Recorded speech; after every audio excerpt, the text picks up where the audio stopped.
Hi, my name is Fumi Olufumi Ojo from the University of Wyoming. I'm a student of the RMBSN program, and my topic today is on cross-gender collaboration among feminist movements. Cross-gender collaboration in feminist movements. Just to start with a brief introduction, there's a story I want to tell you about Dorothy Cantor. Dorothy Cantor is one of the women that wrote Women and Leadership, one of the books, one of her texts, and she said there was a time that she had to collaborate with some women in a kitchen table cabinet.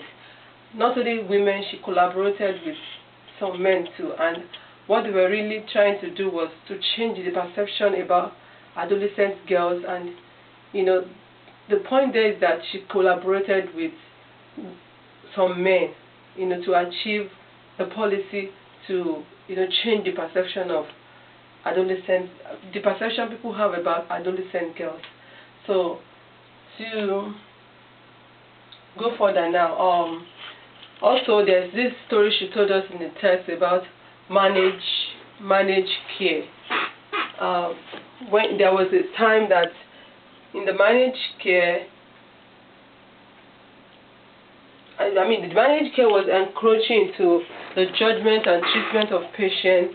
So there was this collaboration among healthcare workers, nurses, counselors, social workers, psychiatrists. They were all male and female, and to achieve that purpose, they had to collaborate together.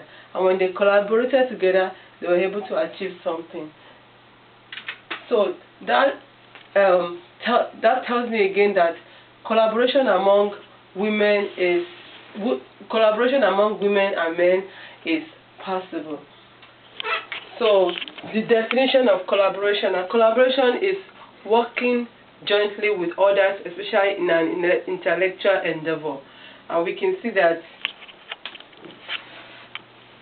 collaboration now among feminist women, it involves behaviors that affirm feminist principles such as egalitarianism, sharing of power, and inclusion. So what to see is it possible for collaboration to happen between feminist leaders and between men? In the literatures, there was some argument that it might not be possible. So let's explore that first. The reason why it is impossible.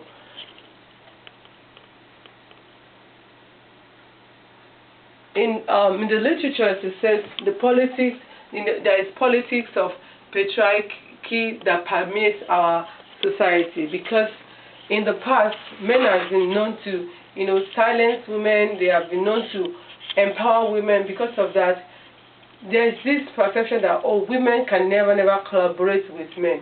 But even with collaboration, it's possible that we can overcome that. Also, we have the literature says something about women's studies have a degree of resistance to men. The issue is that there's no way you can collaborate with people that you are resistant to. And because so many things have been written against men, people tend to abort that and prevent them from accepting men generally. So that's one of the reasons why people said it's impossible to collaborate. It's impossible for the feminist leaders to collaborate with men. Also, Dorothy Cantor in our textbook talks about the fact that men don't have the instinct of collaboration. It's one of those things that they had to struggle with, but eventually they were able to collaborate with men. That's why the fact that men don't have that instinct, but eventually they were able to do so. Those are the three reasons why they felt collaboration is not possible. But let's further explore the fact that collaboration can be possible. Number one, we should have to realize that leadership style should not be about gender issue.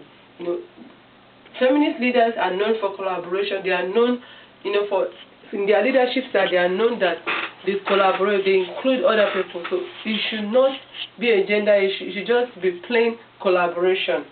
Also, the second point is that most of the time, if you will see that when the voices of the pro-feminist men are heard, it's kind of boosts the voices of the feminist leaders.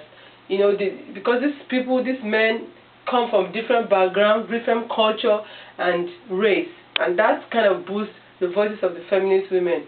And if only the third point is that if only we can realize that it's mutual benefits. It's not just for the women leaders or the feminist movement, but it's also, you know, the benefit to the men.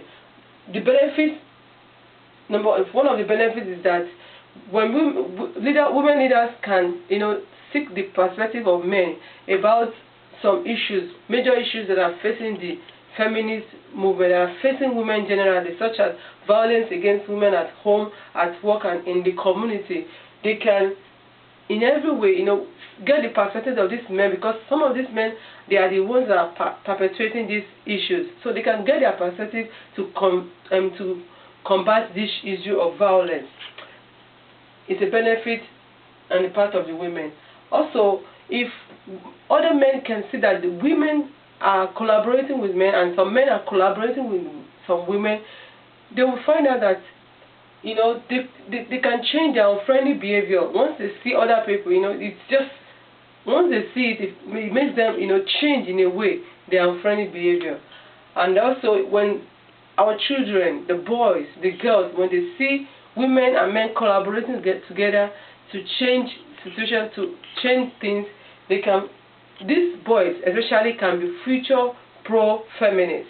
So that's an advantage.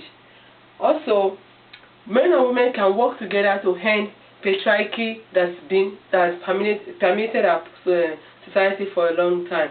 I believe that with all these points, with all these things we have seen, we've seen that there's possibility that the feminist leaders can collaborate with men, especially. Thank you.